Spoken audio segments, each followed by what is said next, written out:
Hello, everyone. Welcome back to the Vedic Astrology Podcast. My name is Fiona Marks.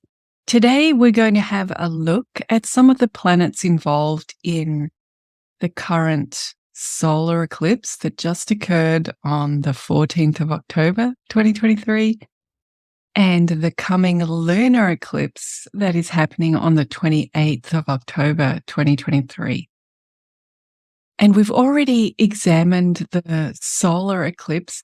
There is an episode there for you to catch up on if you haven't had a chance. We look at all of the resources we can use to understand eclipses, everything from NASA to Bernadette Brady's excellent book talking to us about the Saros cycles and everything in between. After the podcast about the eclipse, then we had a podcast looking at Jupiter and Mercury at this time in the context of a referendum that was happening in Australia. So as I was looking at all of these, both getting ready for the solar eclipse and looking at the voice referendum, a couple of planets caught my eye. And if you cast your mind back to that solar eclipse that we had, it was where the nodes are changing signs. You know that for about 2.5 years, up until now, those nodes had been in tropical Taurus for Rahu and tropical Scorpio for Ketu. And just at the moment, in this last 6 months or so, the nodes have been changing. As they do, they look as if they're moving backwards to us. And Rahu has moved into tropical Aries and Ketu has moved into tropical Libra. So at this time when the nodes are shifting from one sign to another over a period of a couple of eclipse cycles. So this is the second one where we're getting a little taste of their new placements. We can think about what that means because Scorpio and Taurus are a wonderful continuum that speak to us about trust. They speak about resources, attachment, our own attachment style to life, whether we feel very supported, whether that sense of support comes from our inner resilience and knowledge of ourselves, whether our sense of safety comes from the resources that we share with others, or whether it comes from our own inner well. So this has been the space that Rahu and Taurus have been exploring. But now they've changed into Aries and Libra. And we know that this continuum is got a slightly different feel because Libra is such a sign of initiating things and starting things. It's the very start of our zodiac. It's exploring that continuum from initiating things to compromising. Libra is all about trade. It's all about value and trading one thing for another thing. So it's quite pragmatic. And another way to look at this continuum would be exploring idealism versus pragmatism, or the self versus others. So this is the kind of change that was going on with the move from the nodes out of the Taurus-Scorpio continuum into the Aries-Libra continuum. And when that solar eclipse occurred in October, we know that solar eclipses occur when the sun and the moon come together, when they're conjunct. In this case, they were conjunct in the sign of Libra, and it was Ketu that was causing that annular eclipse, that ring eclipse. We must acknowledge that we had Mercury there as well. So at the time, we had Sun, Moon, Mercury, and Ketu all together in Libra. And just outside Libra, at the very beginning of Scorpio, we had the planet Mars. It was less than 2 degrees of Scorpio at that point. So Mars had been part of that group of planets that were transiting together. The Sun, Mercury, and Mars were all around about together. And just as that eclipse happened, Mars had moved into Scorpio. And on the other side of the ecliptic, Rahu was in Aries and Jupiter was in Taurus, the sign that Rahu had just finished transiting. So Rahu left Taurus, tropical Taurus, on the 17th of July, 2023. So that was what was happening before this lunar eclipse. So in the solar eclipse, we had Sun, Moon, Ketu, Mercury together in Libra and Mars just outside. And on the other side of the ecliptic, we had Rahu was in Aries and Jupiter was in Taurus. As we move to this lunar eclipse, we know that lunar eclipses are caused when the moon is full because we need the Earth to come in between the sun and the moon. That's what's going to cause the lunar eclipse. And the full moon that we are speaking of on the 28th of October is actually occurring in Taurus. We already know that Jupiter is there, right? Because we were talking about this just a moment ago, Taurus and Jupiter. Now, the sun will be over the other side of the ecliptic in Scorpio. So isn't this interesting?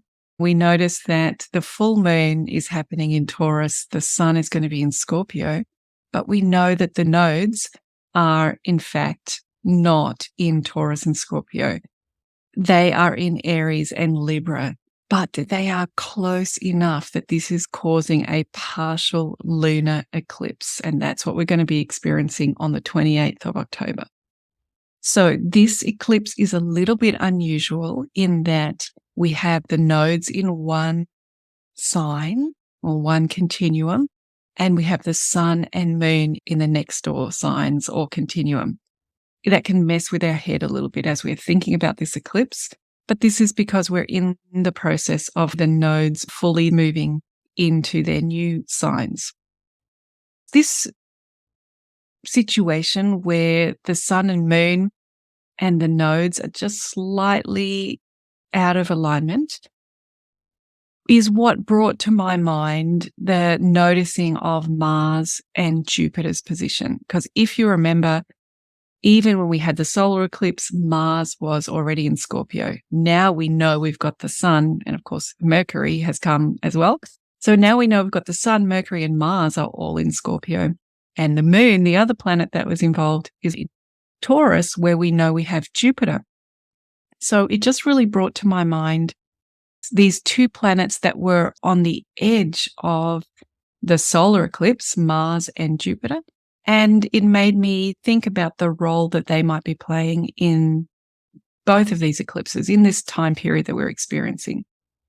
And when this lunar eclipse happens on the 28th of October, these two planets, Mars and Jupiter, are going to be exactly opposite each other. They're both at 11 degrees. So that's another thing that stands out over these weeks as we're reading clients' charts. I'm sure you've noticed as well when you're looking at the impact that the lunar eclipse is maybe going to have on each particular client.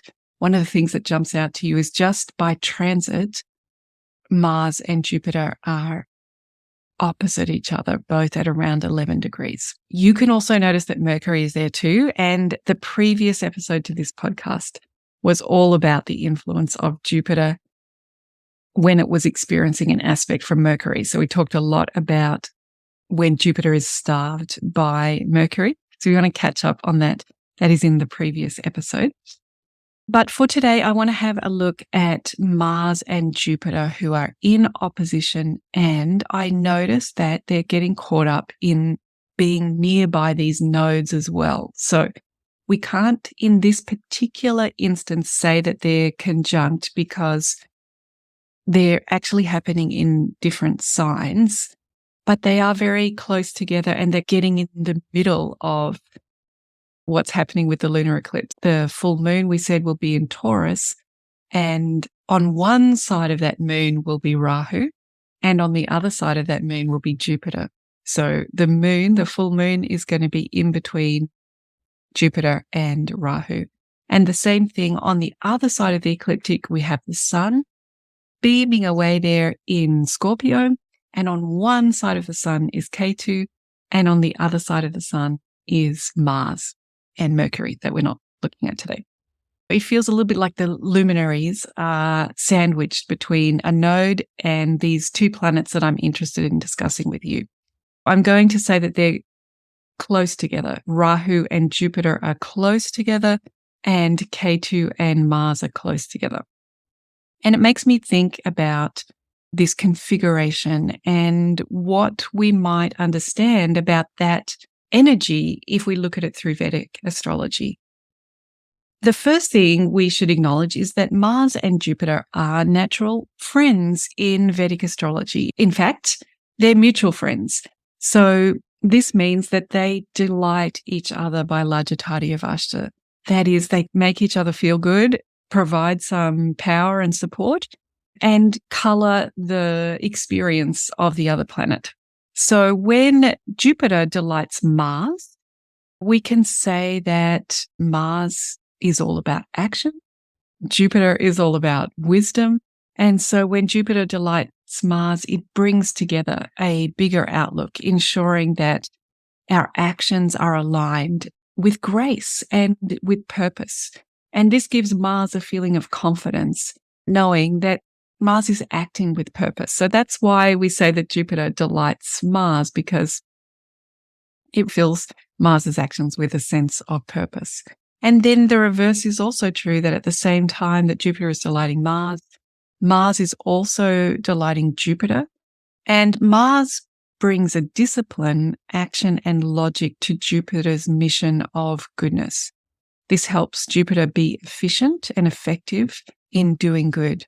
And it's somewhere where perhaps we make great improvements in our lives or even in the world because of the force of action of Mars that's behind those good actions. So this combination gives an auspicious sense of purpose and action, mutually ensuring that we feel good and purposeful in the actions that we take. It gives us an emboldening of action. We feel more confident about our actions because we feel so good and we know that what we're doing is right. So this is the general state of play when Mars delights Jupiter and Jupiter delights Mars, which is what we have here when they are opposite each other in the chart. They're aspecting each other, planetary aspecting each other. And that allows us to interpret that Lajjitaadi Avastha of delight. But what does it mean when the nodes get involved? Because nodes, they're like Alice through the looking glass, aren't they? They take what we know and twist it all around so that it's still got some of the elements that we recognize, but maybe in a weird, new, unusual way. So let's take Rahu and Jupiter first. Now, this can be a tricky combination because Jupiter is all about wisdom and Rahu is extremely intelligent. But I don't know that we could ever associate the word wisdom with Rahu because Rahu is impulsive and unpredictable and it likes to learn through trial and error, learn by trying. It has this desire and fascination, but maybe not the wisdom that one would get from books or from faith or something like that. So in some ways, maybe we could describe Rahu, Jupiter as weird wisdom, or unorthodox, something like that, something unusual. Now, it could make someone uncannily wise, someone who is maybe tapping into Jupiter in almost psychic way. So there might be some very spiritual or very intelligent, insightful things, maybe some wisdom in a strange way. Or it could be someone taking shortcuts with wisdom and spirituality or with other things that relate to Jupiter, for example, children or money or opportunities. But Rahu is often associated with illusion. And when it comes to Jupiter, perhaps it can be illusionary spirituality. And maybe from the outside, it appears to others as spiritual. It might just appear weird to others, but if it was the right setting. Maybe this person actually appears very spiritual, but ultimately they'll be disappointing when people realize that spirituality doesn't run deep. And maybe that might lead this combination to be spiritually reckless or wisdomly reckless, if that's the combination, and have a desire to do good, but not really know what that means practically, or a great belief in wanting to do good, but not really knowing what good is. So Rahu and Jupiter together are suggesting that this is a chance for Jupiter to learn discernment, to learn wisdom, because Rahu is that area in life where we are growing and learning. So this has the potential for a lot of spiritual growth, but it also has the potential for disappointments in spirituality and really not knowing, being a bit lost in terms of discernment, which could be also in relation to husbands or wealth or children. Now, let's contrast that with the other side of the chart, the other side of the ecliptic, and this is when Mars is near Ketu. And they share some similar qualities, right? Mars and Ketu. They both have a fiery nature. And also we remember when we're learning about Rahu and Ketu that we can look to Mars to see how Ketu is going to perform, because Mars is a little bit like the army general directing Ketu in everyone's chart. So Mars and Ketu have a relationship already. And these two planets can also share a kind of frustration. We said that they were fiery, but also we remember that Mars can feel frustrated if it can't take action. And we know that Ketu can give a feeling of frustration because one doesn't get to feel satisfied. That's kind of Ketu's job, is to make sure that we don't feel satisfied in order that we know to look towards Rahu. And that can be frustrating. Ketu can give us an expectation of perfection. And of course, there's just no perfection right here in the material world. So no action can ever really be perfect. And Mars is all about action. And so it's a bit being very strategic in one's understanding of an adversity or a conflict or a situation, but knowing that one can't take the perfect action, being disappointed in the actions one takes, or one not having that willpower to do the perfect action. And this can actually lead to perhaps a very peaceful exterior, in that in some ways Ketu can dampen down some impulsivity of Mars, but really it's not dampening it down, is it? It's just disappointing it and constricting it. So that peaceful exterior might actually have inside a level of frustration or irritation or violence inside the person that could occasionally come out. Ketu can give a real expertise in strategizing, in using one's logic, and help us when we do take action to take very considered and logical action. So it can be very effective, very watertight arguments, prosecutors who plan out their legal attacks and anticipating what their defense opponent is going to do. So maybe that's where we can see Mars and Ketu working really well. Or, of course, this person might just have both Mars and Ketu going at the same time and be a bit more argumentative or sensitive to criticism, a bit more reactionary. And if it is the case, the fear that Ketu has of imperfection is holding the person back, the person may have a lot of self-doubts. Will I ever take action? I'm all talk and I'm no action. And as both of these planets have violent tendencies, this can lead to uncharacteristically violent outbursts, so holding and then the fire of the volcano exploding. What is at play when these combinations are going on opposite sides of the ecliptic? is it possible that what we're going to see is that the Lajjitaadi Avastha of delight is actually helping this constrained Mars-Ketu to take action, because Jupiter's providing that delight, that sense of auspiciousness and righteous action. So is that going to help this Mars-Ketu combination take action that it wouldn't normally take? But could that emboldening of Mars by Jupiter lead this person to take extraordinary action? And is that going to be helpful or unhelpful action?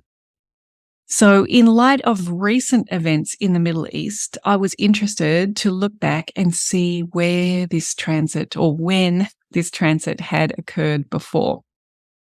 And the last time we had this transit happening, that is when Jupiter was transiting with Rahu and Mars was transiting with Ketu, was in September 2001. At that time, Jupiter was exalted in tropical Cancer with Rahu, and Mars was exalted in tropical Capricorn with Ketu. So they were across the ecliptic from each other. And we know that this time was associated with a shocking terrorist attack that involved hijacking planes and flying them into buildings. It was something quite unexpected. It was unimaginable. It was also well planned, and it took everyone by surprise, which is surprising considering it took a lot of planning. There was a lot of lead time.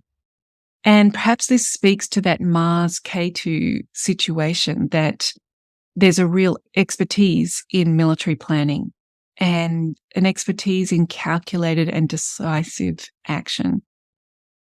But could it have been fueled by Jupiter's conjunction with Rahu, creating a weird spiritual wisdom, a wanting to do good, but not actually knowing what good is? And I think that this is a theme that we see as we look at events with this combination, that there is some marginalized group of people who is expressing a frustration in a violent outburst that is shocking. So before 2001, the previous transit was in May to July of 1994. And during this transit, incidents occurred. Between the 21st and the 22nd of June, there was a series of bombings and shootings in Istanbul, Turkey, targeting Jewish and Western interests. And on July 18, there was a suicide bombing that occurred in Buenos Aires, and it was the deadliest terrorist incident in Argentina's history. We certainly see in that window of time that there were some incidents that maybe fit this pattern. Then the previous transit to that was in October-November 1987. And an event that happened during that time was the Enniskillen bombings, or the Remembrance Day bombings, that took place on the 8th of November. The IRA planted a bomb that ended up killing civilians who were watching a Remembrance Day parade. And this, once again, involved a lot of planning by a group of people who felt marginalized, and they were able to do all of this planning without the awareness of authorities. And it involved like getting explosives from Libya. It involved transporting it from where this bomb was made over a 24-hour period to plant it in this location. So it was shocking, and it had a negative effect on the IRA and the peace process in Northern Ireland. So perhaps we're seeing again in this case that very careful planning by Mars and Ketu and a shockingly violent action. But was that prompted by these Jupiter-Rahu beliefs? Did they embolden our sense of religious righteousness, perhaps? And also the stock market crash of 1987 happened during this transit. But before the 1987 transit, the previous one to that was in May-June 1972. And this also involved several incidents with groups seeking liberation of Palestine. On the 30th of May, there was an incident at Tel Aviv airport involving 3 members of the Japanese Red Army who shot and threw grenades through the airport, killing 26 people. And then the Black September organization hijacked a plane, demanding the release of Palestinian prisoners. In that particular case, the hijackers were overcome in the incident. But later that same year in September, there was the kidnapping of 11 members of the Israeli Olympic team, and that ended in the death of the hostages and most of the kidnappers. So once again, 3 events there, terrorism related, while we have Mars and Ketu transiting together and Jupiter and Rahu. And we see these same themes of military planning by a minority of people that feel driven to correct what they perceive as injustice. People motivated to do the right thing, but not knowing what the right thing is. And could this be what Rahu does to Jupiter, confusing Jupiter, not being able to tell what the right thing is? And is it very dangerous when Jupiter's confusion is delighting Mars that is feeling repressed and held back by Ketu's perfectionism? And if we go a little bit further back in the 20th century, the previous Jupiter-Rahu Mars-Ketu combination also happened in June-July, but this time it was in 1958. There was a coup led by the army against the monarchy in Iraq that took place on July 14. On July 15, US Marines invaded Lebanon.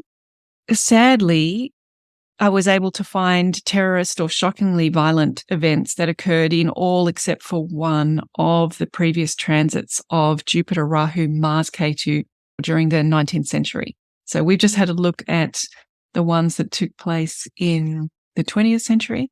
There were several in the 19th century. There was June to August 1900, June to August 1878, July to August 1864, Mars to July 1856, June to August 1842, and June to September 1813. Now, there was only one occurrence of that Jupiter, Rahu, Mars, Ketu opposition for which I couldn't find any violent events, and that was from June to August 1820. And that was when Jupiter and Rahu were transiting through Pisces. Looking forward, this transit occurs again in 2052 and 2095, which means that there are nowhere near as many transits as there were in the 19th and 20th centuries. So that would bring the 21st century 4 transits, whereas in the 19th century there were 7 and in the 20th century there were 5. So maybe that's a good sign. And another thing to keep in mind is that, unfortunately, shocking acts of terrorism have occurred on many other dates that were not covered by this Jupiter, Rahu and Mars-Ketu transit. So this is not a cause and effect type of equation.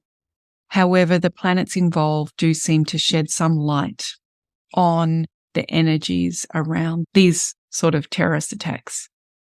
So what does it all mean? I think that this transit, it's a very wise time for us to be alert to injustices in the world, because perhaps the delight that Jupiter gives to Mars, but when Jupiter is confused by Rahu and when Mars is feeling pent up, it might exacerbate those injustices and people feeling the need to take extraordinary action. You remember that in the previous episode of the podcast, we talked about a referendum which was attempting to recognize marginalized people. So in the context of this transit, that was actually a good action. It is unfortunate that was not able to recognize marginalized people, but it was an attempt, and it would be good if we could look at peaceful dialogues as a way of diffusing these tensions. I think that the delight of Jupiter to Mars does indicate that this is a time when taking action on injustice is more indicated. And with the addition of the nodes, that throws that good intention off on some crazy and violent course of action. we could be more alert to potential action that happens on these transits. Now, what if you have these transits in your birth chart? So what if you have this conjunction in your birth chart? This is not a cause for you to worry or concern about this combination if it's in your birth chart, either Jupiter-Rahu or Mars-Ketu or both together. For example, we have famous people with both of these transits. Nikola Tesla has this combination with Jupiter-Rahu being in Aries. And Brooke Shields, Elizabeth Hurley, and Linda Evangelista all have Jupiter-Rahu in Gemini, while Mars and Ketu are in Sagittarius.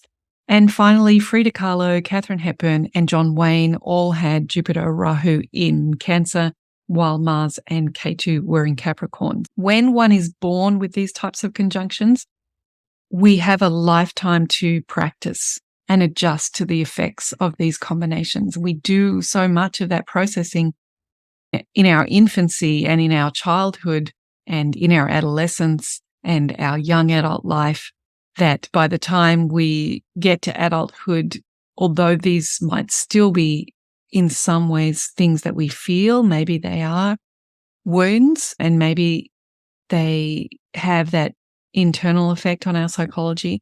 Having these conjunctions does not mean in any way that one becomes a terrorist. So we want to just detach those thoughts from each other because there are so many variables in every person's chart.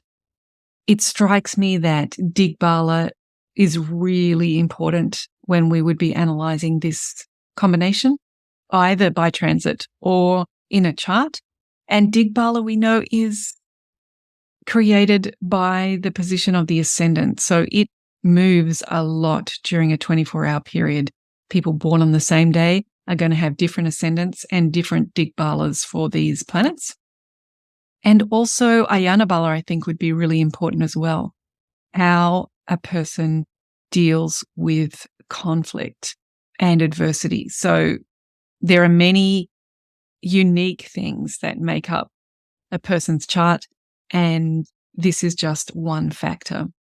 Remember one of the episodes we had in the podcast way back, I think in season 1, was Ryan Kurzak was talking about which transits are really important. And of course, what he was sharing is that the transits that are important are the ones that have a direct resonance with your own birth chart. And people may have this combination and it just not be happening in a sign that is related to the signs where it's taking place now. So whenever we look at these global transits, it's just a very small part of what is energetically contributing to an event taking place. And how can we approach this? I'm sure you have seen it as you've been reading charts with your clients as well. I think that compassion for the self is really important here. We want to take a breath if we're feeling that push to take righteous action. So in our own lives, if this transit is impacting on our Mars, the placement of our Mars, if it is in Scorpio, for example, or if it's at 11 degrees of a sign somewhere, or if Mars is your ascendant planet or your Atmakaraka, a planet that you consider important, and you notice that feeling of Mars-Ketu, that feeling of really wanting to take action, but almost being trapped in the mousetrap and there's just no perfect action and you're frustrated and sick of this situation. And now is a time to just take a breath and examine our motivations for that action, because we have Jupiter on the other side of the chart, sending all of that delight, but perhaps in a confused way. We have compassion for the feeling that is. Take a breath, maybe increase our meditation practice to connect more purely with Jupiter, and also to perhaps do the pranayama that's going to help Mars calm down. Because as we can see in these examples, the taking of the action, if we look at September 11, 2001, or if we look at some of these other events that have occurred, they don't necessarily lead to peaceful long-term solutions. We have to ask ourselves what it is that we're really trying to achieve. And that's where the breath comes in, taking the breath, because all of that frustration can lead us to take action that might seem justified from our level of frustration, but might end up causing us and other people a lot more karma that we all have to face. So yes, I think this is a time of compassion and looking to revisit this when this transit has passed through, when Ketu and Mars are no longer so close together and when Jupiter and Rahu are no longer so close together. And then when that is the case, we can take our wise counsel from Jupiter people that we respect and have a track record of solid Jupiter behavior and take a course of action. So a great time for compassion for the self and increasing our practice. So what did you think about these two fringe planets of our current solar and lunar eclipses? How do they relate to your own chart and how are you feeling at this time? I look forward to hearing all of your thoughts. You can join me on Patreon where we have a community to share and chat, or you can reach out to me through my website at fionamarks.com. It's wonderful to be with you as always, and I look forward to being with you the next time on the Vedic Astrology Podcast. Bye for now.